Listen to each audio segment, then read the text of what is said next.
بسم اللہ الرحمن الرحیم حامیم تنزیل الکتاب من اللہ العزیز الحکیم۔ دو آیات حامیم حروف مقطعات ہیں۔ کہا کہ اس کتاب کا نزول بڑا غالب آنے والے اور حکمت والے کی طرف سے، یعنی اللہ کی طرف سے اس کا نزول ہے، یہ لوگوں کی بنی ہوئی ترتیب دی ہوئی کتاب نہیں۔ ما خلقنا السماوات والارض وما بینہما الا بالحق وعجل مسمى والذین کفروا عما انذروا معرضون۔ ہم نے آسمانوں اور زمینوں اور جو کچھ ان کے درمیان ہے اسے حق کے ساتھ معین مدت کے لیے پیدا کیا ہے۔ اللہ فرماتا ہے آسمان زمین اس کے درمیان جو نظام ہے، کائنات ہے، مخلوقات ہیں، ان سب کے خالق ہم ہیں، لیکن کافروں کو جن چیزوں سے ڈرایا جاتا ہے وہ ان سے منہ پھیر لیتے ہیں۔ قل ارأيتم ما تدعون من دون الله اروني ماذا خلقوا من الارض ام لهم شرك في السماوات ائتوني بكتاب من قبل هذا او آثارة من علم ان كنتم صادقين۔ اے رسول آپ کہہ دیجئے کیا تم نے کبھی انہیں دیکھا بھی ہے جنہیں اللہ کے سوا تم پکارتے ہو؟ یہاں پر بہت عظیم پیغام ہدایت دیے گئے ہم سب کے لیے۔ مجھے بھی دکھا انہوں نے زمین کو کون سی چیزیں انہوں نے زمین کی کون سی چیز پیدا کی ہے، یعنی جن لوگوں کو تم اللہ کے علاوہ پکارتے ہو انہوں نے کون سی چیز پیدا کی ہے، کون سی چیز زمین کی پیدا کی ہے، یا آسمانوں کی تخلیق میں ان کی کہاں ان کی شرکت ہے، یعنی آسمانوں کو پیدا کرنے میں ان کا کہاں کردار ہے، نظام آسمانوں میں۔ اور فرمایا باقی ماندہ علمی ثبوت میرے سامنے پیش کرو، اگر تم سمجھتے ہو کہ اللہ کے علاوہ کوئی اور شریک ہے تو پھر اللہ کہتا ہے کہ جو سابقہ انبیاؤں میں سے یا سابقہ کوئی ایسے تمہارے پاس آثار و علمی تو وہ پیش کرو جس میں یہ بات واضح کی گئی ہو، کلیئر کی گئی ہو کہ اللہ کے ساتھ کوئی اور بھی شریک ہے۔ آیت نمبر 5 ومن اضل ممن يدعو من دون الله من لا يستجيب له الى يوم القيامة وهم عن دعائهم غافلون۔ اور اس شخص سے زیادہ گمراہ کون ہوگا جو اللہ کو چھوڑ کر ان کو پکارے جو قیامت تک ان کو جواب نہیں دے سکتے بلکہ وہ ان کی دعا و پکار سے غافل ہیں۔ اس میں بھی بڑا عظیم ہم سب کو پیغام دیا گیا، یعنی بت پرستوں کو تنبیہ کیا گیا، ان کی مذمت کی گئی، اور ہم سب کے لیے اس میں ایک عظیم پیغام ہے۔ وَإِذَا حُشِرَ النَّاسُ كَانُوا لَهُمْ أَعْدَاءً وَكَانُوا بِعِبَادَتِهِمْ كَافِرِينَ۔ اور جب لوگ جمع کیے جائیں تو وہ معبود ان کے دشمن ہو جائیں گے، یعنی جب قیامت کا دن ہوگا جو لوگ اپنے معبودوں کی عبادت کرتے ہیں قیامت والے دن وہی معبود ان کے دشمن ہوں گے اور ان کی عبادت سے انکار کریں گے کہ ہم نے ان کو نہیں کہا تھا ہماری عبادت کرو۔ وَإِذَا تُتْلَى عَلَيْهِمْ آيَاتُنَا بَيِّنَاتٍ قَالَ الَّذِينَ كَفَرُوا لِلْحَقِّ لَمَّا جَاءَهُمْ هَذَا سِحْرٌ مُبِينٌ۔ اور جب ہماری آیات ان پر تلاوت کی جاتی ہیں، ان کے سامنے تلاوت کی جاتی ہیں، تو جب حق ان کے پاس آ جاتا ہے، یعنی ہماری آیات تلاوت کرنا حق ہے، جب ان پر حق آ گیا تو یہ کیا کہتے ہیں؟ یہ تو کھلا جادو ہے۔ کافر لوگ کیا کہتے تھے؟ رسول اللہ قرآن سناتے تھے، کہتے یہ کھلا جادو ہے، حق آنے کے باوجود حق کو تسلیم نہ کرنا۔ ام یقولون افتراہ قل ان افتریتہ فلا تملکون لی من اللہ شیئا وعالم بما تصفون فیہ کفا بہ شہیدا بینی وبینکم وہو الغفور الرحیم۔ کیا یہ کہتے ہیں قرآن کو رسول اللہ نے خود گھڑ لیا؟ یہ کفار مشرکین کہتے تھے رسول اللہ نے خود گھڑا ہے، علیہ اعوذ باللہ یہ قرآن جھوٹ ہے۔ کہہ دیجئے اگر میں قرآن کو خود سے گھڑ لیا تو اس کی پکڑ سے تم میرا دفاع نہیں کر سکتے، یعنی اگر میں جھوٹ گھڑ لوں تو اللہ تعالیٰ جب مجھے پکڑنا چاہے جھوٹ پہ تو تم بھی مجھے نہیں بچا سکتے، تو میں کیسے گھڑ سکتا ہوں؟ تو یہ سمجھانا مقصد ہے۔ جو تم اس قرآن کے بارے میں باتیں کرتے ہو اللہ اسے خوب باخبر ہے، جو تم باتیں کرتے ہو کہ میں نے اس کو گھڑ لیا ہے یا میری طرف سے ہے، تو لہٰذا اللہ میرے اور تمہارے درمیان گواہی کے لیے کافی ہے۔ یعنی رسول اللہ اپنا معاملہ خدا پر چھوڑ رہے ہیں، میرے اور تمہارے درمیان اللہ ہی کافی ہے۔ ظاہری بات ہے جب وہ ضد پر درمی پر قائم ہے، اب سید رسول اللہ پہ تہمتیں لگا رہے ہیں کہ آپ یہ گھڑ رہے ہیں، تو رسول اللہ نے کیا جواب دیا؟ میں خدا پہ چھوڑ رہا ہوں، میرے اور تمہارے درمیان اللہ کافی ہے، اور اللہ بڑا بخشنے والا اور رحم کرنے والا ہے۔ قل ما كنت بدعا من الرسل وما ادري ما يفعل بي ولا بكم ان اتبع الا ما يوحى الي وما انا الا نذير مبين۔ کہہ دیجئے میں رسولوں میں سے کوئی انوکھا نیا رسول نہیں ہوں۔ اے رسول آپ ان کو بتا دیں، یہ جو میرے اوپر اتنی افتراء بازیاں تہمتیں لگا رہے ہو، میں کوئی نیا رسول نہیں ہوں، میں نہیں جانتا میرے ساتھ کیا سلوک ہوگا اور تمہارے ساتھ کیا سلوک ہوگا۔ رسول اللہ خیر مستقبل کے حالات کے بارے میں نہیں جانتا میرے ساتھ اور تمہارے ساتھ کیا ہونے والا ہے، میں تو صرف اللہ کی وحی کی پیروی کرتا ہوں، تو صرف، اور میں صرف اعلانیہ ڈرانے والا ہوں، میں اللہ کی وحی کی پیروی بھی کرتا ہوں اور صرف اعلانیہ ڈرانے والا ہوں۔ قل ارأيتم ان كان من عند الله وكفرتم به وشهد شاهد من بني اسرائيل على مثله وآمن واستكبرتم ان الله لا يهدي القوم الظالمين۔ کہہ دیجئے کیا تم نے کبھی غور کیا ہے اگر یہ قرآن خدا کی طرف سے ہو اور تم انکار کر بیٹھو، حالانکہ بنی اسرائیل کا ایک گواہ اس جیسی کتاب پر گواہی دے چکا ہے۔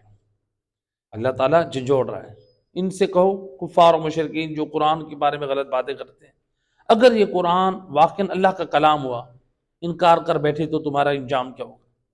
جبکہ بنی اسرائیل میں سے ایک شخص، ایک پڑھا لکھا، وہ اس کی گواہی دے چکا ہے، پھر وہ ایمان بھی لایا ہو اور تم تکبر کر بیٹھے، یعنی تم گمراہ رہ گئے، تو اللہ ظالم لوگوں کی ہدایت نہیں، کیوں نہیں کرتا؟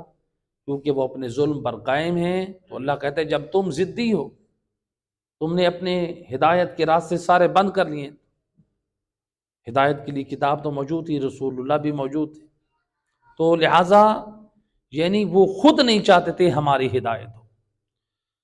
تو یہ جو تھیں 10 آیات اور آنے والی جو آیات ہیں وہ بھی بڑی عظیم پیغام رکھتے ہیں، اور جو موجودہ دور میں ہمارے اندر بہت ساری خامیاں ہیں، آنے والی آیات میں اس میں اہم پیغام ہے۔ آیت نمبر 1 اور 2، آیت نمبر 1 حروف تحجی حامیم، تو یعنی یہ حروف تحجی سے مرکب ہے جو قیامت تک کے لوگوں کے لیے غور و فکر کے لیے دعوت دے رہے ہیں، اور اس کے مطالب کے لیے جو ہے کائنات کے لوگوں کو دعوت فکر دی جا رہی ہے کہ دیکھو یہ خداوند متعال کے اعجاز کا ایک کرشمہ، کہ جتنا بھی اس کے اندر ان رموز میں فکر کی جاتی ہے، نت نئے مطالب جو ہے اہل علم اس سے حاصل کرتے ہیں، تو لہٰذا اس لیے جو بڑے بڑے عرب دان تھے وہ اس کے سامنے عاجز تھے۔ قرآن معجزہ ہے۔ اس کے فوراً بعد دوسری آیت میں فرمایا خدا عزیز و حکیم کی طرف سے یہ نازل کردہ کتاب ہے، یعنی ہر قرآنی معجزہ، یہ قرآنی معجزہ بڑا غلبہ رکھنے والے اور صاحب حکمت کی طرف سے نازل کردہ ہے، تو لہٰذا یعنی اس کی مثال جو ہے کوئی نہیں لا سکتا، کیونکہ یہ قرآن جو ہے کس کا کلام ہے؟ اللہ کا کلام ہے۔ لہٰذا جب یہ اللہ کا کلام ہے، اللہ کے کلام جیسا کوئی کلام نہیں لا سکتا۔ تو یعنی یہ دیکھیں، ہم اللہ کے کلام جیسا جب کوئی کلام نہیں ہے تو پھر ہم دوسری باتوں کو کیوں اہمیت دیتے ہیں؟ ہماری زندگی میں پھر کون سی چیز ہونی چاہیے؟ اللہ کا کلام۔ یعنی اللہ سبحانہ و تعالیٰ نے اپنے حبیب کو جو رسول اللہ کے لیے منشور دیا ہے، اسلامی دستور دیا ہے، اسی کا نام قرآن ہے، جس قرآن پر رسول بھی عمل کرتے تھے اور ہمارے لیے بھی عمل کی کتاب ہے۔ یہ ایسا نہیں ہے یہ قرآن صرف ہماری ہدایت کے لیے نازل ہوا ہے، یہ قرآن رسول اللہ کے لیے بھی تھا۔ کتنی آیات، کتنی صورتوں میں رسول اللہ کو خطاب کیا گیا، رسول اللہ کو حکم دیا گیا۔ لہذا اتنی عظیم کتاب، تو قرآن سے دوری کی وجہ سے ہمارے اندر گمراہیاں ہیں، اور بہت زیادہ گمراہیاں ہمارے اندر بڑھتی جا رہی ہیں۔ وجہ کیا ہے؟ قرآن سے دور۔ قرآن سے جتنا ہمارا رشتہ جڑتا جائے گا اتنی ہماری اصلاح اور ہدایت ہوتی جائے گی۔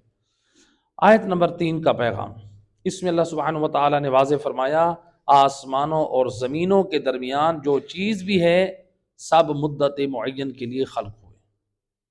اللہ کہہ رہے ہیں مدت معین کے لیے خلق ہوا ہے، یعنی سب کو فنا ہونا ہے، جس کا لازمہ یہ ہے کہ ایک مدت معین عالم کے بعد ایک اور عالم آئے گا۔ اس عالم کا نام کیا ہے؟ عالم محشر، عالم قیامت۔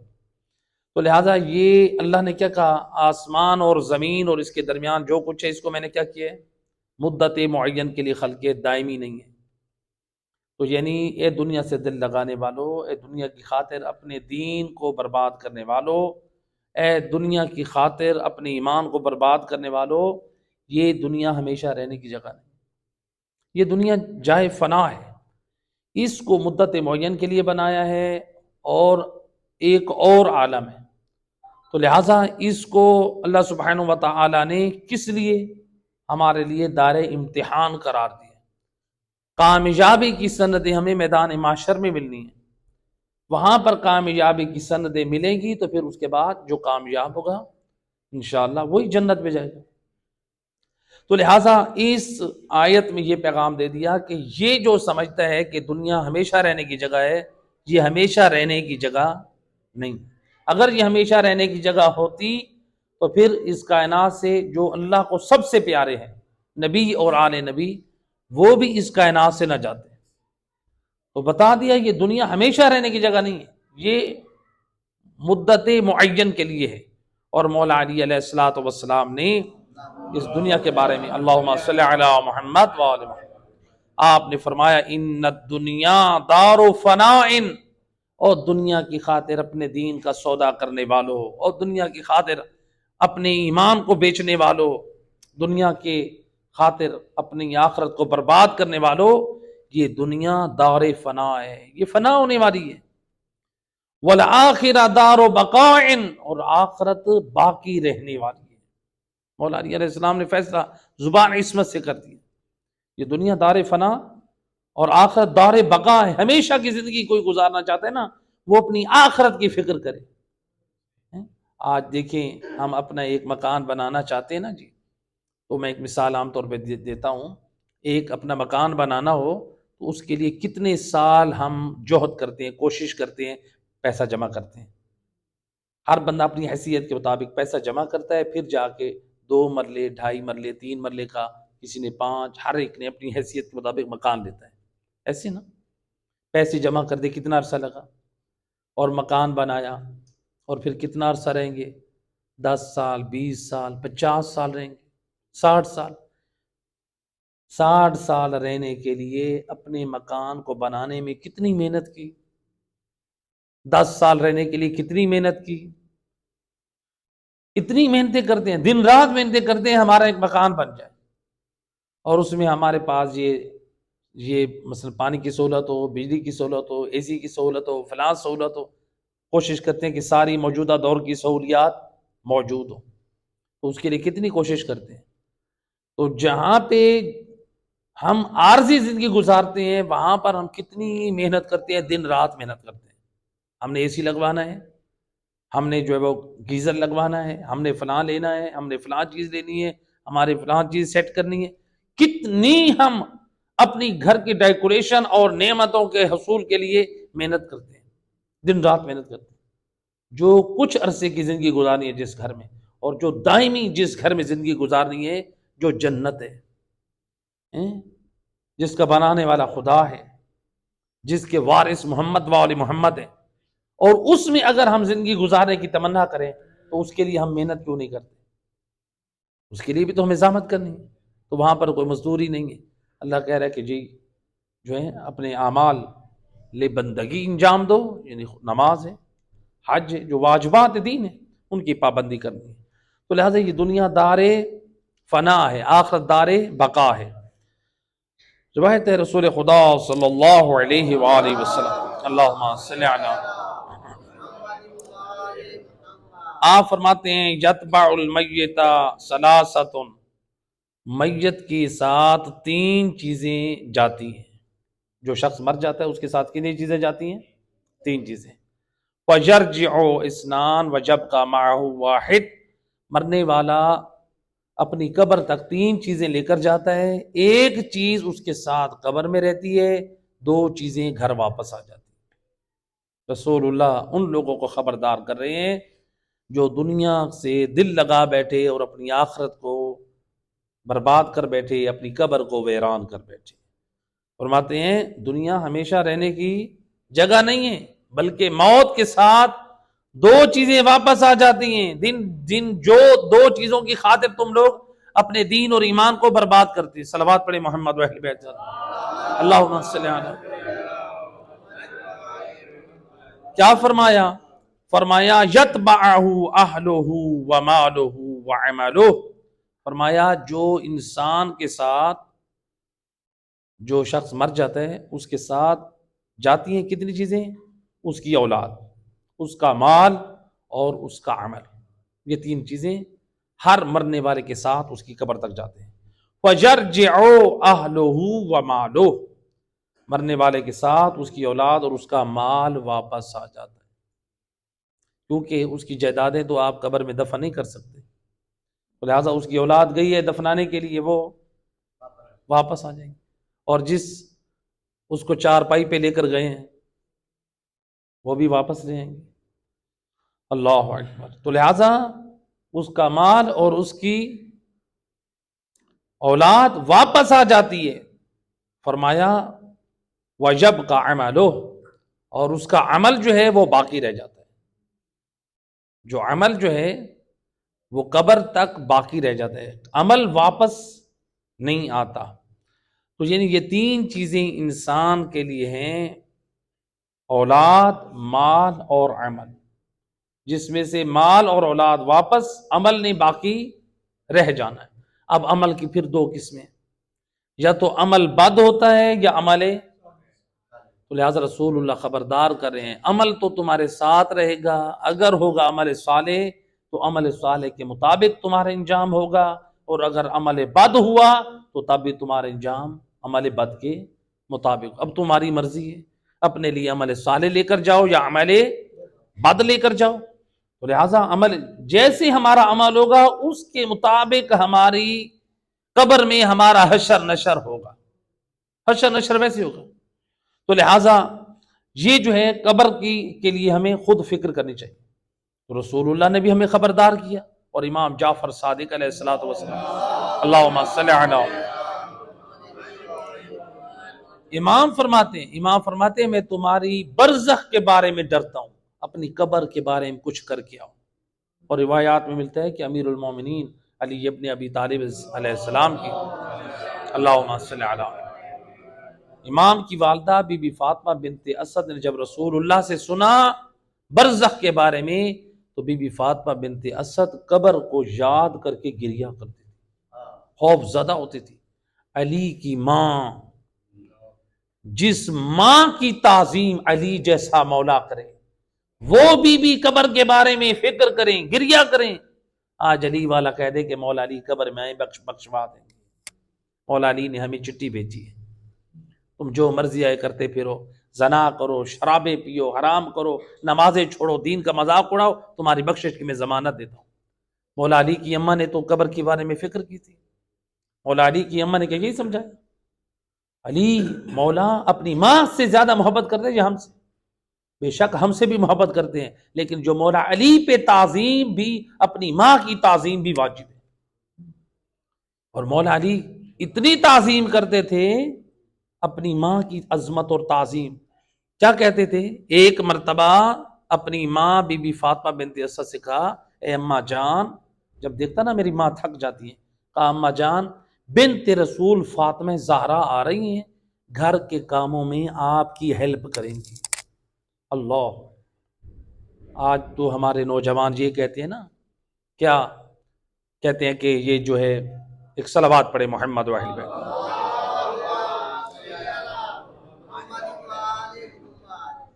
آج ہمارے نوجوان کیا کہتے ہیں؟ ہماری اپنی ماؤں کو کیا کہتے ہیں؟ ہماری بیوی کوئی نوکرانی ہے. لیکن مولا علی علیہ السلام کے والد کیا کہہ رہے ہیں؟ وہ کہہ رہے ہیں مادر گرامی بنت رسول فاطمہ زہرا آپ کی خدمت گزاری کے لیے آ رہی ہیں. صلوات پڑھ دیجئے محمد واحد بھائی. تو لہٰذا یہاں پر جو ہے ہمیں ایک عظیم پیغام ملا کہ انسان جو ہے اپنی آخرت اور قبر کی تیاری کرے، بلکہ بآواز بلند صلوات اللہ صلی اللہ. لہٰذا دیکھیے یہاں پر ہمارے لیے ایک بہترین پیغام ہدایت ہے کہ علامہ شیخ بہائی رحمۃ اللہ علیہ نے ایک واقعہ نقل کیا ہے. وہ کہتے ہیں کہ ان کا ایک دوست تھا جو قبرستان میں رہتا تھا. مل کے صلوات پڑھے محمد و اہل بیت اللہ صلی علیہ. شیخ بہائی رحمۃ اللہ علیہ نقل کرتے ہیں ان کا ایک دوست تھا جو قبرستان میں زندگی گزارتا تھا، اور وہ قبرستان میں اللہ کی عبادت کرتا تھا، عبادت گزار. تو شیخ بہائی کہتے ہیں یہ اپنے اس عبادت گزار دوست کی زیارت کے لیے وقتاً فوقتاً جاتے تھے. تو ایک مرتبہ ان کے پاس آئے، اس جو قبرستان کی ایک جگہ پہ، خاص جگہ پہ جہاں پر یہ اللہ کی عبادت کرتے تھے، مناجات کرتے تھے. وہاں پہ شیخ بھائی کہتے ہیں کہ مجھے یہ بتاؤ کیا تم نے کبھی کوئی عجائب واقعات میں سے بھی کوئی مشاہدہ کیا؟ تو وہ جو ان کی عبادت گزار جو دوست تھے وہ کہتے ہیں ہاں میں نے ایک مرتبہ عجیب واقعہ دیکھا. کیا دیکھا؟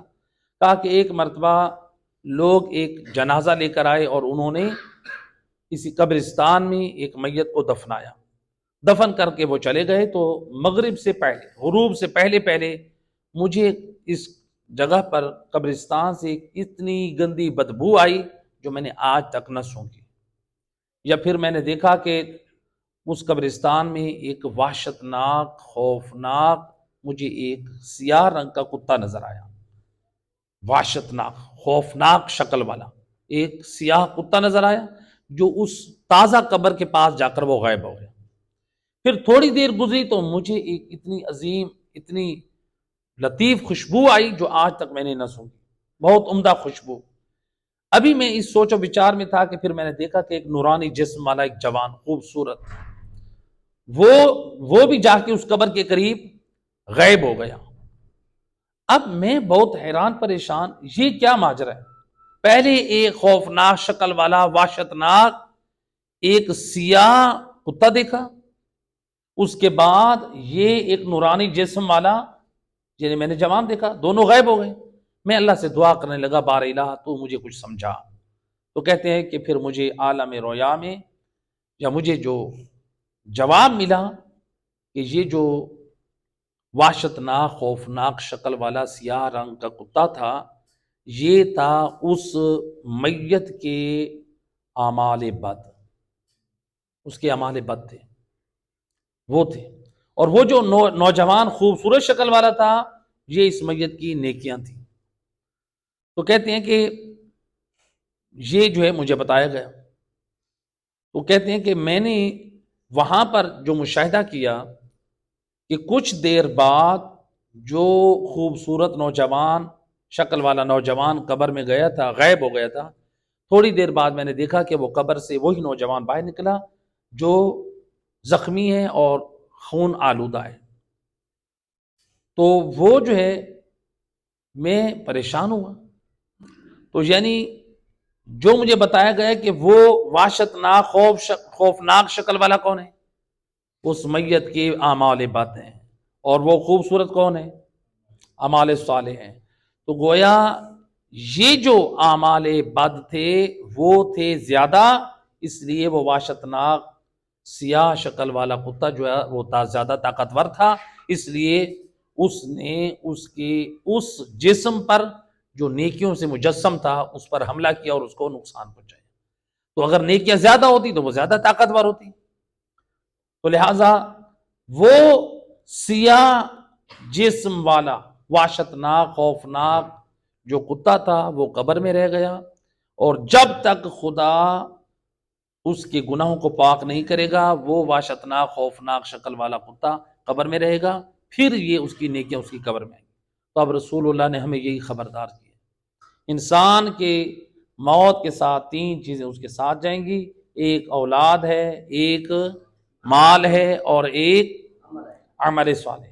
اب ہم نے یہ دیکھنا ہے کہ ہم کون سا عمل اپنے ساتھ لے کر جائیں، عمل صالح یا عمل بد۔ تو عمل بد لے کر جائیں گے تو پھر ہمارے ساتھ بھی عمل بد کے والا معاملہ پیش آئے گا۔ تو لہٰذا اس لیے انسان کو آخرت کی اور قبر کی فکر کرنی چاہیے۔ صلوات پڑھے محمد رحمہ۔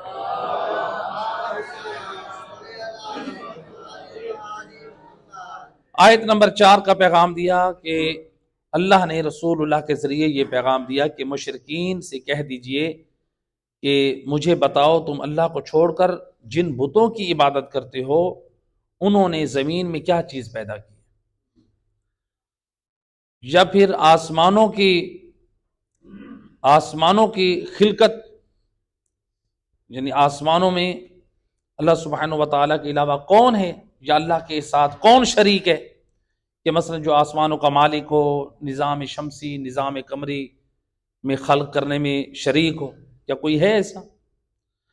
تو لہٰذا جب تم لوگوں کو یہ معلوم ہے کہ بتوں نے نہ زمین کو پیدا کیا، نہ آسمانوں کو، نہ آسمانوں کے درمیان والی چیزوں کو، کیونکہ یہ جو بت پرست تھے نا یہ کہتے تھے اس پوری کائنات کا خالق کون ہے، اللہ ہے، وہ یہ کہتے تھے، یعنی اتنے مواحد تھے وہ، یہ جو مشرکین تھے بت پرست مکہ کے، وہ کیا کہتے تھے، آسمان کا خالق بھی اللہ ہے، زمینوں کا خالق بھی اللہ ہے، اور اس کے درمیان پوری کائنات کا خالق کون ہے، اللہ ہے، وہ یہ کہتے تھے۔ آج کتنے ایسے لوگ ہیں ہمارے درمیان اپنے آپ کو مسلمان کے مومن کہلواتے ہیں، وہ کہتے ہیں آسمانوں اور زمینوں کو پیدا کرنے والا مولا علی ہے، یعنی ان کا عقیدہ تو ان مشرکین سے بھی بدتر ہے۔ مشرکین کہتے تھے اللہ خالق ہے، اللہ زمین و آسمان کا خالق، اس کے کائنات کا خالق اللہ ہے، یہ قرآن کی آیت ہے۔ اور آج کے نصیری اور بے دین لوگ کیا کہتے ہیں، مولا علی خالق ہے، پوری کائنات مولا علی نے بنائی ہے۔ تو لہٰذا اب جو ہے یہ باطل عقائد اور باطل نظریات ہیں، تو لہٰذا یہ پھر ان کو سے کیا کہا گیا، وجہ کیا تھی جو ان کی مذمت کی گئی، یہ اللہ کو خالق مانتے تھے لیکن یہ کہتے تھے حاجتیں اللہ سے طلب کرو، اللہ کی بجائے بتوں سے طلب کرو، اور برکتیں بھی بتوں سے طلب کرو، اپنی حاجات کس سے طلب کرو۔ کہتے تھے خالق اللہ ہے، زمین و آسمان کا خالق اللہ ہے، اور زمین و آسمان کے درمیان جتنی چیزیں ان سب کا خالق بھی کون ہے، خالق سب کا اللہ ہے۔ لیکن اب ہم نے جو برکت حاصل کرنی ہے یا ہم نے حاجات طلب کرنی ہے وہ بتوں سے کرنی ہے، یہ بھی ایک شرک ہے۔ بندہ یہ نہیں کہ یہ کہے کہ میں تو اللہ کو خالق مانتا ہوں، اللہ کو خالق مان کے اور لہٰذا حاجات بھی خود خدا سے کرنی ہے۔ صلوات پڑھے محمد وعلی بھائی، اللہم صلی علی محمد۔ لہٰذا درس کو پوری توجہ سے سننا چاہیے۔ تو لہٰذا پوری کائنات کا خالق اللہ ہے، تو حاجات کا مرکز بھی اللہ ہے، جو خالق ہے، جو مالک ہے، جو عطا کرنے والا ہے، جو وجود دینے والا ہے، جو رزق دینے والا ہے، حاجات بھی اسی سے طلب کرو۔ تو لہٰذا اس پیغام نے، اس آیت نے ہمیں پیغام دیا، جو غلطی کل کے مشرکین نے کی وہ غلطی ہم نہ کریں۔ مشرکین نے کیا کی؟ کفار نے کیا کی؟ اللہ کو خالق مانتے تھے کائنات کا، زمین و آسمان کا، لیکن حاجتیں مانگتے تھے کس سے؟ بتوں سے، اور برکتیں حاصل کرتے تھے بتوں سے۔ تو لہٰذا ہم بھی اللہ کو، ہم بھی کہیں کہ اللہ کو خالق ہم نے مان لیا، خالق تو مان لیا، کوئی احسان تھوڑی کیا، نہیں مانیں گے تو کافر بن جائیں گے۔ خالق مان لیا ہے تو اب حاجات کس سے مانگیں؟ اللہ سے۔ اگر اللہ کے غیر سے ہم حاجات طلب کرنا شروع کر دیں تو جو کام انہوں نے کیا وہی کام خود ائمہ اہل بیت علیہ السلام کی تعلیمات کی طرف دیکھیں، معصومین نے اپنی حاجات کس سے طلب کی؟ خود ائمہ ہدیٰ علیہ السلام۔ آپ صحیفہ سجادیہ امام زین العابدین علیہ السلام کی دعاؤں کا مجموعہ ہے، اس کی ہر دعا کو پڑھے، امام اللہ سے حتیٰ کہ باران رحمت کے طلب کرنے کی دعا ہے۔ امام تو دعا کے ذریعے بارش اللہ سے طلب کر رہے ہیں یا نہیں کر رہے؟ تو بات کیا ہے ہمیں سمجھا رہے ہیں؟ پیغام ہے خدا کی طرف بتا رہے ہیں، ہماری اتنی احتیاج ہے کہ بارش کے قطرے کے لیے بھی ہم خدا کے محتاج ہیں۔ اپنی حاجات خدا سے طلب کرو، اس میں کوئی شک نہیں ہے۔ آل محمد جو ہے وہ صاحب اعجاز ہیں، اللہ سبحانہ و تعالیٰ ان کی عظمت و کرامت کے لیے یعنی معجزات کو ظاہر کر دیتا ہے، لیکن وہ اللہ کی بندگی کا درس بھی تو دینے آئے ہیں، خدا تک پہنچانے بھی تو آئے ہیں امت کو، ہم اس طرف کیوں نہیں جاتے؟ تو لہٰذا جو غلطی کل کے مشرکین اور کفار نے کی ہم وہی غلطی نہ کر بیٹھے۔ تو لہٰذا تو ہم کیا، اس کا مطلب کیا ہے کہ ہم محمد وآل محمد علیہ السلام سے مانگیں یا نہ مانگیں؟ اللہ سے مانگیں یا محمد وآل محمد سے مانگیں؟ تو لہٰذا ہمیں دیکھیں، اللہ سبحانہ و تعالیٰ جو ہے وہ مرکز ذات ہے، اس میں کوئی شک نہیں ہے، ہم محمد وآل محمد کو وسیلہ مانتے ہیں، تو ہم اس کے قائل ہیں۔ اللہم صلی علیہ۔ تو لہٰذا یہاں پہ جو ہے ایسا نہ ہو، ہم یہ نہ کہیں کہ اللہ سبحانہ و تعالیٰ نے کائنات بنا کے محمد وآل محمد کے سپرد کر دی۔ اگر کوئی یہ نظریہ رکھتا ہے کہ اللہ نے کائنات بنا کر محمد وآل محمد کے سپرد کر دی ہے اور یہی اب مدبر کائنات ہے، یہی رازق ہے، یہی خالق ہے، یہ نظریہ مفوضہ کا ہے، غلات اور نصیریوں کا ہے۔ اللہ نے کائنات بنا کے محمد وآل محمد کے حوالے کر دی، جو ہے اب وہی نظام کائنات چلا رہے ہیں۔ اس نظریے کا رکھنے والا فقہ امام جعفر صادق میں مذہب شیعہ اثنا عشری کے مطابق جو یہ کہتا ہے اللہ نے پوری کائنات بنا کے محمد وآل محمد کے حوالے کر دی، وہ مدبر کائنات ہے، رازق ہے، خالق ہے، شیعہ اثنا عشری عقیدے کے مطابق وہ نجس ہے اور کافر کے حکم میں ہے، کافر کے حکم میں ہے وہ۔ یہ مشرکانہ عقائد ہیں، یہ ہمیں اس کی اپنی اصلاح کرنی چاہیے۔ ہاں اب ہم خدا کی بارگاہ میں پھر دعا کیسے کریں؟ اس میں کوئی شک نہیں ہے، محمد وآل محمد کا واسطہ خدا رد نہیں کرتا۔ تو دو طریقے ہونے چاہیے، اللہم صلی علیہ۔ تو ہماری دعا کے دو طریقے ہونے چاہیے۔ پہلا طریقہ جو افضل اور بہترین ہے وہ کون سا ہے؟ خداوند متعال سے دعا کریں، اللہم ارزقنی ولدا صالح بحق الحسین، اے اللہ مجھے صالح فرزند عطا فرما مولا حسین کے صدقے۔ اللہم ارزقنی رزقا واسعا بحق علی ابن ابی طالب، میرا اللہ مجھے حلال روزی عطا فرما مولا علی کی صدقے میں۔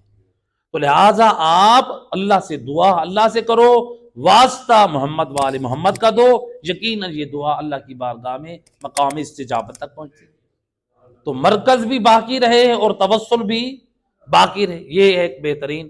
دوسرا طریقہ یہ ہے کہ آپ محمد وآل محمد کو اللہ کی بارگاہ میں اس طرح بھی سفارشی بنا سکتے ہیں کہ اے حسین ابن علی، آپ اللہ کی بارگاہ میں سفارشی بنیے اللہ سے، آپ چونکہ آپ اللہ کے قریب ہیں، کہ پروردگار مجھے بیٹا عطا کرے، دینا پھر بھی اللہ کی ذات میں۔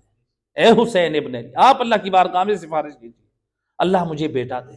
اے حسین ابن علی، آپ اللہ کی بارگاہ میں سفارش کیجیے خدا مجھے صحت دے۔ آپ میری سفارش کیجیے میں مصیبتوں میں جکڑا ہوا ہوں، اللہ مجھے مشکلات سے باہر نکالے۔ تو چونکہ ہمارا یہ ایمان ہے نا جب محمد والے محمد ہماری سفارش کریں گے تو اللہ ان کی سفارش رد نہیں کرتا، تو ہم ان کو سفارشی بنا رہے ہیں۔ تو لہٰذا عام طور پہ اس چیز کی بھی اصلاح کر دیں، جو عام طور پہ ہمارے یہاں جو واٹس ایپ میں بھی آج کل واٹس ایپ کا زمانہ ہے، چھوٹے چھوٹے بنے ہوئے ہوتے ہیں وہ لوگوں، وہ سینڈ کرتے ہیں لوگ، کیا اس کے اوپر لکھا ہوتا ہے مولا غازی عباس علمدار آپ کی زندگی دراز کرے، مولا حسین آپ کے رزق میں اضافہ کرے، مولا علی علیہ السلام آپ کو روزی دے، مثلا فلاں آپ کو اولاد دے۔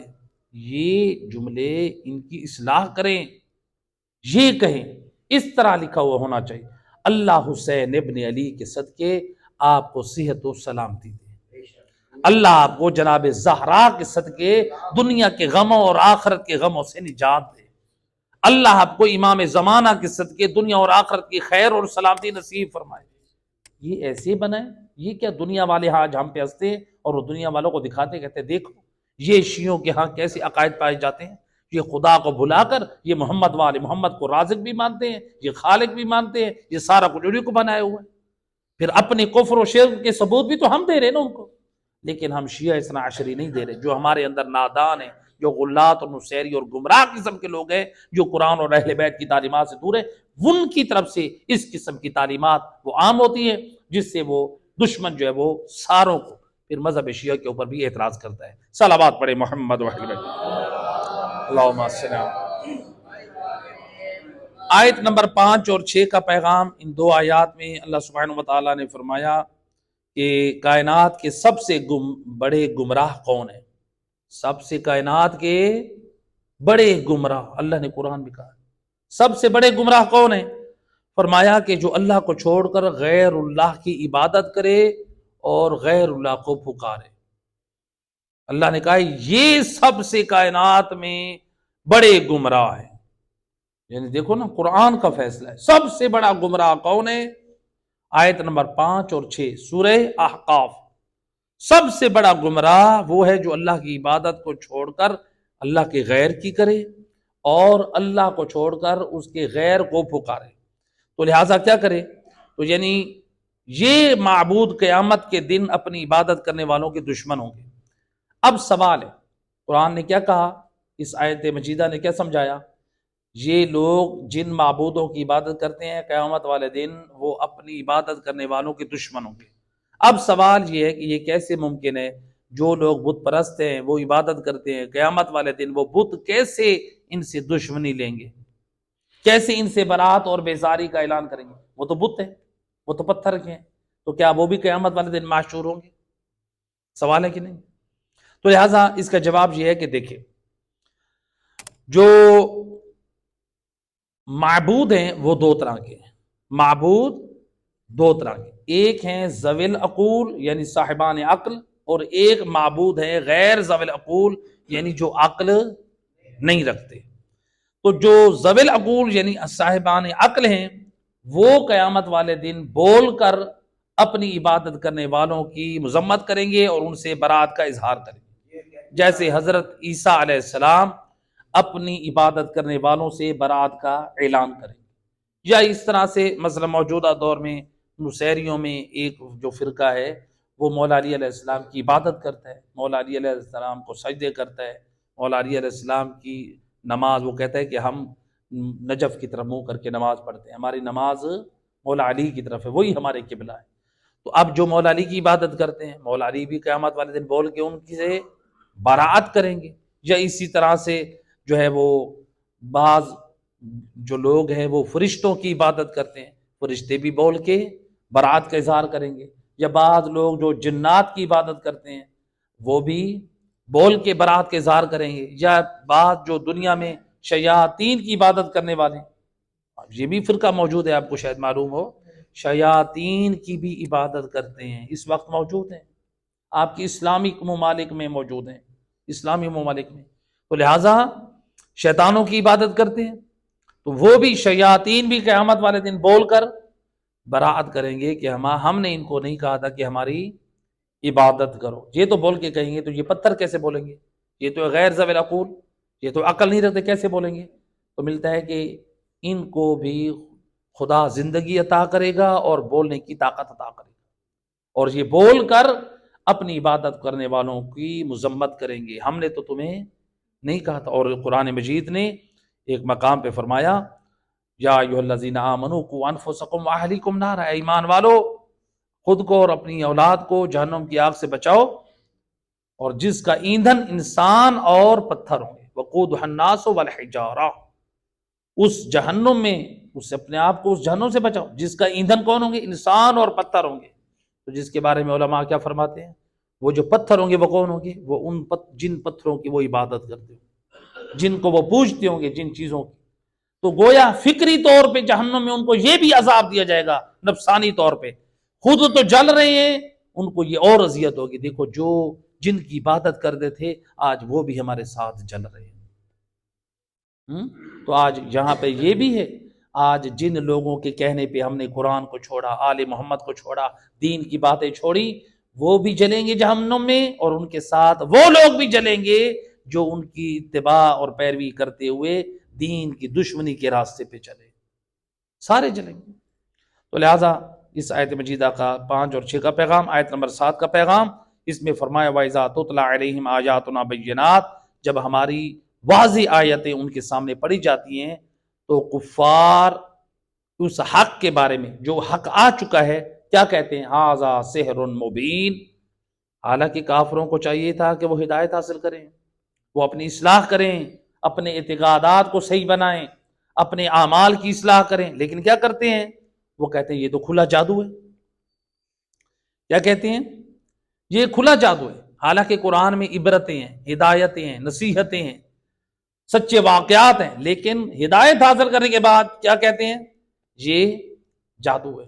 تو اب دیکھیں، کل کے کفار و مشرکین کی ہدایت کے لیے قرآن نازل ہوا، انہوں نے قرآن کا مذاق اڑایا، نبی کا بھی مذاق اڑایا، کہا کہ ھذا سحر، یہ قرآن جادو ہے۔ نبی کے بھی بارے میں بھی کہتے تھے یہ جادوگر ہے، نبی کا مذاق اڑایا، قرآن کا بھی مذاق اڑایا، جادو ہے۔ تو کل کے مشرکین و کفار نے جو غلطی کی، ہم یہ دیکھیں آج وہ غلطی ہم تو نہیں کر رہے۔ کل کے کفار مشرکین کے سامنے قرآن پڑھا گیا تو وہ کیا کہتے تھے؟ یہ جادو۔ اور آج اگر علماء حق، علماء دین مجالس و محافل میں قرآن کی آیتیں پڑھ کے سناتے ہیں تو کیا کہتے ہیں؟ یہ تو ساری وہابیت بیان ہو رہی ہے، یہ تو ساری مکثریت بیان ہو رہی ہے۔ وہی فکر وہی ہے، راستہ وہی ہے، صرف نام بدلا ہے۔ وہ مشرک اور کافر تھے، ہم ہیں گمراہ بے دین، نام اپنے آپ کو مسلمانوں اور مومنوں والا دیا، ہمارا راستہ وہی ہے۔ وہ کہتے تھے جادو ہے، ہم قرآن پڑھنے والوں کو کہتے ہیں یہ تو وہابیت بیان کر رہے ہیں۔ اور یہ میں بات ایسے نہیں کر رہا ہوں، خدا گواہ ہے، ایک جگہ پہ جب میں موجود تھا، ایک صاحب آئے، وہ کیا کہہ رہے ہیں؟ ایک جگہ پہ بہترین ایک عالم دین جو قرآن اور نہج البلاغہ سے محمد وآل محمد کی تعلیمات پہ اشرح پڑھ رہے تھے، اور ایک شخص، اب میں تو ایسے شخص کو مومن نہیں کہتا، کیا کہتا ہے؟ کہتا ہے فلاں جگہ پہ تو ساری یہودیت اٹھا کے ممبر پہ بیان کر رہے ہیں، یعنی جو قرآن کی آیتیں سنائے، تجھے مولا علی کے پیارے خطبے سنائے، وہ تجھے یہودیت نظر آتی ہے؟ پھر تجھے زنا اور شراب اور بے دینی کی دعوت دینی چاہیے۔ کس قدر بے دین ہے یہ لوگ، یعنی قرآن اور نہج البلاغہ کے کلام کو یہودیت کا نام دینا اور اس کو مکثریت اور بے دینی کا نام دینا، یہ ہے دین سے عداوت۔ یہ گمراہ لوگ ہیں جو قرآن اور نہج البلاغہ ان اہل بیت کی تعلیمات کو پسند نہیں کرتے، یاد رکھیں یہ گمراہ لوگ ہیں، یہ غلات ہیں، یہ نصیری ہیں۔ ایسے بے دینوں سے اپنا تعلق نہ رکھیں، یہ آپ کی نسلوں کو تباہ کر دیں گے۔ لہٰذا اپنا راستہ صحیح کریں، قرآن اور 14 کے فرمان کے مطابق۔ لوگوں نے ہمیں نہیں بخشوانا، یاد رکھیں۔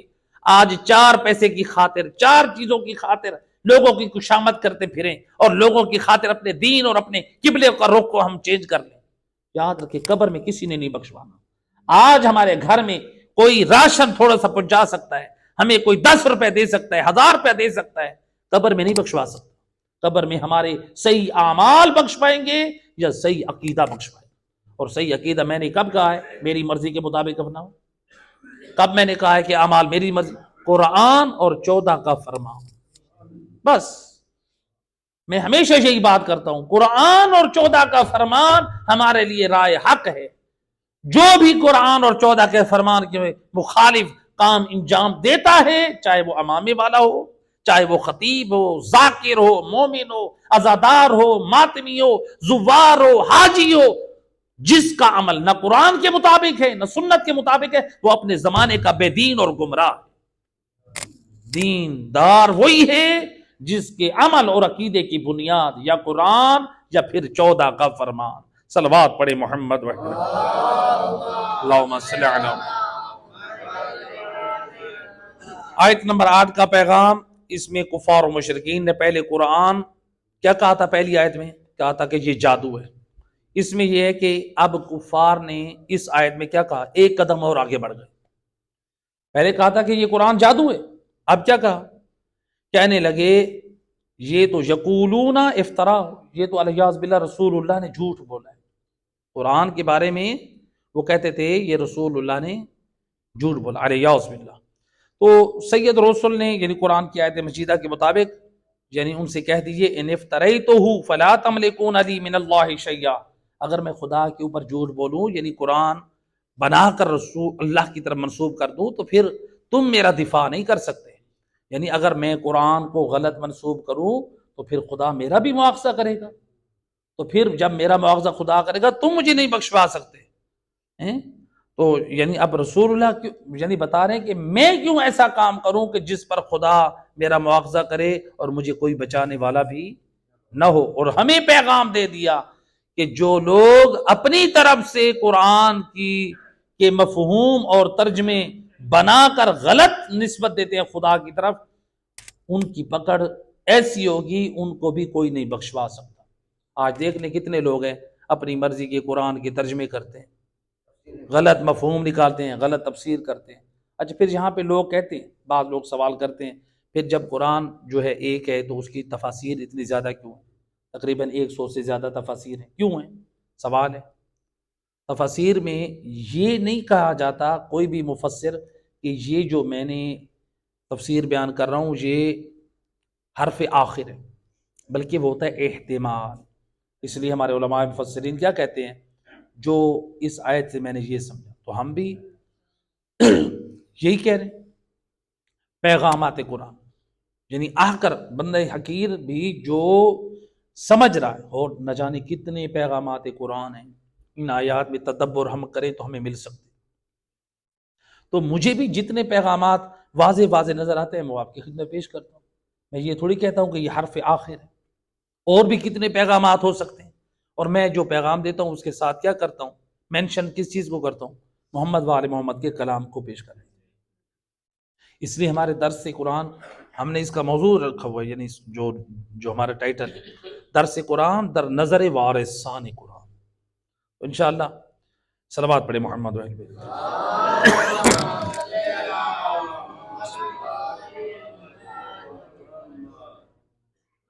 اس سے آگے والی آیت میں، اسی آیت میں پھر رسول اللہ نے فرمایا ان کفار و مشرکین کو، اعلم بما تصفون فیہ، جو تم باتیں کرتے ہو نا اللہ اس سے خوب آگاہ ہے۔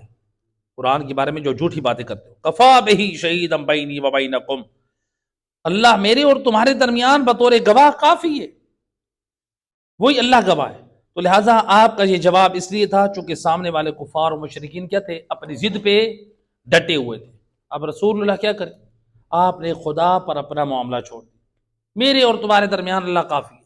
یعنی تم میرے اوپر یہ تہمتیں لگا رہے ہو کہ میں نے جھوٹ گھڑ کر قرآن کو منسوب کر دیا اللہ کی طرف، تم میرے اوپر تہمتیں لگا رہے ہو، مجھے جھوٹا کہہ رہے ہو، قرآن کو من گھڑت کہہ رہے ہو، قرآن کے بارے میں باتیں کر رہے ہو، اللہ میرے اور تمہارے درمیان کافی ہے، وہی میری صداقت، میری دیانت، میری تبلیغ دین پر گواہ ہے، تم لاکھ میرے بارے میں پروپیگنڈا کرو۔ تو اس کے بعد آخر آیت میں فرمایا وہ الغفور الرحیم، آیت نے پیغام دے دیا اے کفار و مشرکین، اگر تم اپنی کجروی سے، ہردرمی سے، ضد سے، گمراہیوں اور بے دینیوں سے باز آ جاؤ تو وہ الغفور الرحیم، وہ اللہ بڑا بخشنے والا اور معاف کرنے والا، وہ الغفور بڑا بخشنے والا، الرحیم اور رحم کرنے والا۔ تو لہٰذا اس آیت نے ہم سب کو بھی پیغام دے دیا، اے زمانے کے گمراہ لوگوں، اے قرآن سے ہٹ کے زندگی گزارنے والوں، اے گمراہیوں کی روشنی میں، گمراہیوں کے اندھیروں میں زندگی گزارنے والوں، تم جتنا قرآن اور اہل بیت سے دور ہو چکے ہو، ان کی تعلیمات سے دور ہو کے زندگی گزارے ہو، آ جاؤ قرآن اور وارثان قرآن کی تعلیمات کی روشنی میں، تو پھر اللہ تعالیٰ بخشنے والا بھی ہے اور رحم کرنے والا بھی۔ سچ یہ ہے کہ انسان گمراہیوں سے توبہ و استغفار کرے، اور روایت میں ہے کہ امام جعفر صادق علیہ الصلوۃ والسلام، اللہم صل، امام علیہ السلام کے زمانے میں، امام کے زمانے کا ایک مومن ملتا ہے کہ امام کے ایک صحابی تھے ابو بصیر، کوفہ میں رہتے تھے۔ کوفہ میں ان کے ابو بصیر کا ایک پڑوسی تھا، ایک شخص نوجوان جو غیر شرعی کام انجام دیتا تھا۔ گھر میں ہر وقت اس کے مجرا ہوتا تھا، ڈانس، رقص، شراب، حرام مال، عیاشی۔ یہ اس کو سمجھانے جاتے تھے کہ خدا کے بندے، تو اپنے گھر کو تو نے فحاشی اور بے حیائی اور بے غیرتی کا اڈا قرار دیا ہوا ہے، توبہ استغفار کر، اللہ اللہ کر، اپنی زندگی کے ہدف اور مقصد کو برباد کیا ہوا ہے، عزت و آبرو۔ یہ ہر وقت امر بالمعروف کرتے تھے، کون؟ ابو بصیر۔ تو لہٰذا ہر وقت واعظ و نصیحت کرتے۔ ایک دن اس کے اوپر واعظ و نصیحت نے اثر کیا، اس نے کہا کہ ابو بصیر سے آ کے کہا کہ ابو بصیر، اگر میں اپنی غلطیوں سے معافی مانگوں تو کیا امام صادق میری بخشش کی ضمانت دیں گے؟ اللہ اکبر۔ تو لہٰذا ابو بصیر کہتے ہیں کہ میں امام کی خدمت میں تمہارا پیغام پہنچاؤں گا، جو کہ جرائم اتنے بڑے تھے، گناہ اتنے زیادہ تھے۔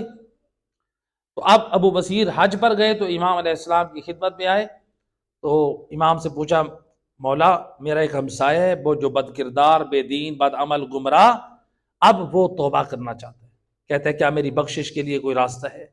امام علیہ السلام نے اس کے نام پیغام بھیجا، یا ابا بصیر قل لہو، اس کو یہ پیغام دے دو کہ جعفر ابن محمد فرماتے ہیں، دع ما انت علیہ عزم لک جنہ، جن برائیوں اور بے دینیوں پر تو زندگی گزار رہا ہے، ان سب برے کاموں کو زندگی سے نکال دے، میں جعفر ابن محمد تیری جنت کا ضامن ہوں، میں تیری جنت، اللہ محمد، میں تیری جنت کا ضامن ہوں۔ اب ابو بصیر آ گئے، امام علیہ السلام کا یہ پیغام اس مومن کو سنایا۔ اس مومن نے جب یہ پیغام سنا، کہتا ہے کہ ابو بصیر تجھے خدا کی قسم بتا، اللہ کی قسم بتا، کیا یہ امام نے فرمایا؟ ابو بصیر نے پھر خدا کی قسم اٹھائی، کہا کہ یہ امام نے فرمایا ہے۔ یہ جملہ سننے کے بعد مرد مومن اپنے گھر چلا گیا، اور اس قدر انقلاب آیا، اپنی اصلاح کرنے لگا کہ ابو بصیر یہ بیمار پڑ گیا۔ ابو بصیر اس کے گھر وقتاً فوقتاً جاتے ہیں اس کی تیمارداری کے لیے۔ ایک دن ایک قاصد آیا پیغام لے کر، ابو بصیر جلدی آؤ، تمہارا پڑوسی مشکل میں ہے۔ ابو بصیر گئے وہاں پہ، اس کے سرانے، یہ عالم غشی میں تھا۔ جب اس کو افاقہ ہوا تو اس نے آنکھ کھولی، اور آنکھ کھول کے ایک جملہ کہا، یا ابا بصیر قد وفانی صاحبو، اے ابو بصیر، امام جعفر صادق نے جو جنت کا وعدہ کیا تھا وہ وعدہ پورا کر دیا۔ اللہ صلی علی محمد۔ ابو بصیر کہتے ہیں پھر اس کے بعد میں جب حج پہ گیا اور پھر دوبارہ امام صادق کی خدمت پہ شرف یاب ہونے لگا، ایک پاؤں میرا امام کی دہلیز میں تھا اور ایک باہر تھا، امام اپنے حجرے میں تھے۔ امام نے وہیں سے بول کر کہا، یا ابا بصیر قد وفینا لصاحبک، اے ابو بصیر ہم نے تمہارے دوست، تمہارے پڑوسی سے جنت کا وعدہ کیا ہوا پورا کر دیا۔ لہذا انسان اگر گناہوں سے، گمراہیوں سے، بے دینیوں سے توبہ و استغفار کرے تو پھر وارثان جنت بھی جنت کی ضمانت دیتے ہیں۔ تو لہٰذا اللہ سبحانہ و تعالی ہمیں دعوت دے رہے ہیں کہ اللہ غفور بھی ہے اور اللہ رحیم بھی ہے۔ تو لہٰذا یہاں پر جو ہے یہ تھا آیت نمبر 8 کا پیغام۔ آیت نمبر 9 اور 10 دو آیتیں، اس آیت میں اللہ نے فرمایا ما کنت بدعا من الرسل، تو رسول اللہ فرما رہے ہیں کہ میں رسولوں میں کوئی نیا رسول نہیں، میں کوئی انوکھا رسول نہیں ہوں کہ تم لوگ اعتراض کرتے ہو۔ یہ لوگ کیا اعتراض کرتے تھے رسول اللہ پہ؟ کہتے تھے آپ تو بشر ہیں، آپ انسان ہیں، ہم کیوں آپ کو رسول مانیں؟ پھر کہتے تھے آپ بیوی بچوں والے ہیں، ہم آپ کو کیوں رسول مانیں؟ کبھی کہتے تھے آپ بازار میں جاتے ہیں سامان خود خرید لاتے ہیں، ہم آپ کو کیوں مانیں؟ ہیں جی۔ اسی طرح سے آپ پھر کہتے تھے آپ تو غریب ہیں، ہم آپ کو کیوں مانیں؟ یہ جاہل لوگ، گمراہ لوگ اس قسم کے الٹے سیدھے اعتراض کرتے تھے۔ اور سورہ زخرف کی آیت نمبر 53 میں فرعون نے بھی حضرت موسیٰ کی نبوت پہ یہی اعتراض کیا تھا۔ کیا کہا تھا؟ فلولا القی علیہ اسورہ من الذہب۔ حضرت موسیٰ جب گئے نا دربارے، کہاں پر گئے تھے؟ فرعون کے دربار میں، تو فرعون نے کیا کہا تھا؟ حضرت موسیٰ کی دعوت تبلیغ یعنی آپ کی رسالت کو ریجیکٹ کرتے ہوئے کیا کہا تھا؟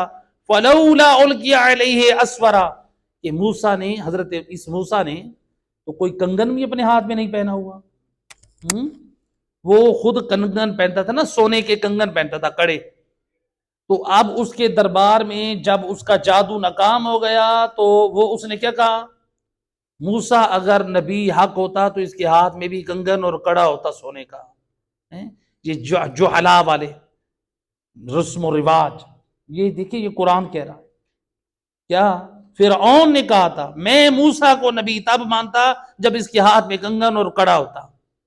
کہاں ہم جا رہے ہیں؟ ہم لوگوں نے رسم و رواج اپنے بنا رکھے، علامتیں بنا رکھی ہیں مومنوں والی، وہ جو زمانہ جاہلیت کی رسوم ہیں اور رسم و رواج ہیں جو فرعون کی زبانی بتائے ہوئے، جو ائمہ اہل بیت نے رسم و رواج بتائے، وہ ہماری زندگی میں نہیں ہے۔ وہ ایسی ایسی چیزیں، ایسے ایسے اعمال ہم زندگی میں جو ہم اپنے نفس اور خواہشات کو خوش کرنے کے لیے، نفس کو خوش کرنے کے لیے یہ کام کر لو، یہ کام کر لو۔ اہل بیت کی مانتے ہو تو اہل بیت کی مانو۔ مانتے آل محمد کو ہیں، مانتی ایک بھی نہیں ہے۔ کیسے ہم نے آل محمد کو مانا؟ آل محمد کو وہی سچا مانتا ہے جو آل محمد کی مانے۔ تو لہٰذا یہ جو تھا کیا تھا؟ یہ تھے بے بنیاد اعتراضات۔